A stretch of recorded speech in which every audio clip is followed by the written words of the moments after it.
Minn dan il-perjodu negattiv li għaddejjin minnu bħalissa toħroġ lezzjoni għal-futur li kulħadd huwa ndaqs.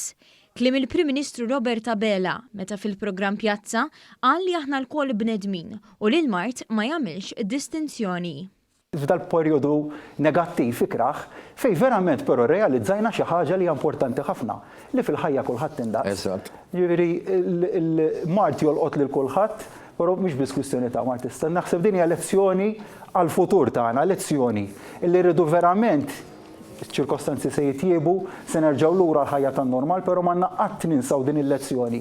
Ninsew din il-lezzjoni tant importanti li ħadd mhu iktar minn ħadd ieħor, li kulħadd huwa ndaqs irrispettivament minn kemm għandek flus, minn kemm għandek ġid, irrispettivament mis-social background tiegħek il-kunċett ta' ugwaljanza li kulħadd huwa l-istess.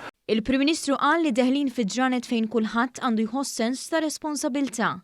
Qal li anki hu qed iħoss il-peace, imma l-poplu għandu fiduċja fl-awtoritajiet Maltin u dik hija xi ħaġa li timlih b'kuraġġ. Faċli tkun viċin in-nies fil-mumenti l-ħfief. Tkun viċin in-nies li qegħdin fuq il-front line, li litteralment tara nies li qegħdin jagħtu dak kollu li jistgħu biex jaraw lil pajjiżna ħireġ minn din il-problema. U verament ilħossni imċekken ħdejhom għax nifhem li forsi bħalissa kulħadd taħares lejn il-politiċi. Fil-verità, dan hu l-mument li qed jiddefinixxi kemm aħna poplu kbir. Il-Prim Ministru qal li qed ngħixu żmien meta l-isforz ta' kulħadd huwa ugwali. Qal li jinsab kalm għaliex il-pajjiż kien imħejji. Spjega li n-numri ta' tlieta kienu antiċipati. Id-domanda kienet meta se tiġri. Fil-waqt li jaċċetta kull kritika, Dr. Abela esprima diżappunt tiegħu għal fatt li f'mument tant sensittiv ikun hemm min jipprova jikseb punti politiċi. Saħaq li l-avviżi legali kollha li ħarġu fl-aħħar jiem kienu firmati minnu mid-Deputat Prim Ministru Chris Fearn u mis-Supretendent ta' Saħħa Pubblika l-Professur Charmaine Gauci.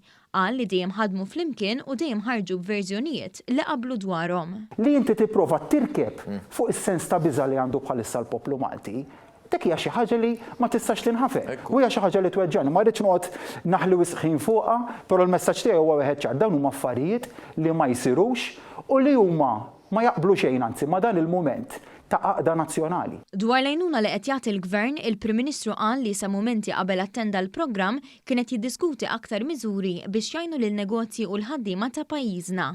Qal li qed ngħixu pandemija li mhux biss se tħalli effett mediku imma wkoll fuq l-ekonomija u l-industriji. Illum il-prijorità ewlenija tibqa' l-saħħa imma nħares lejn dak il-mument fejn verament inkunu nistgħu anke bħala Gvern nerġgħu nkomplu nuru nafu x'insarfu.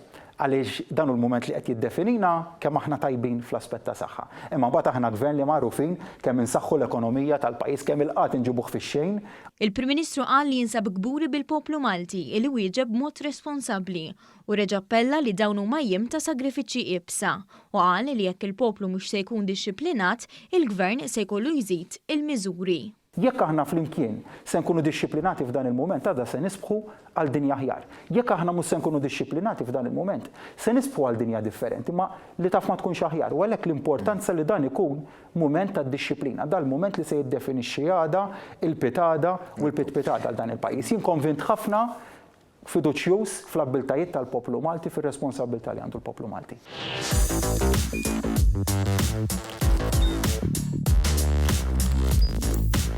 Idħol fuq one.com.mt u hemmhekk tista' tara l-programmi kollha li jxandru fuq One permezz ta' One Play.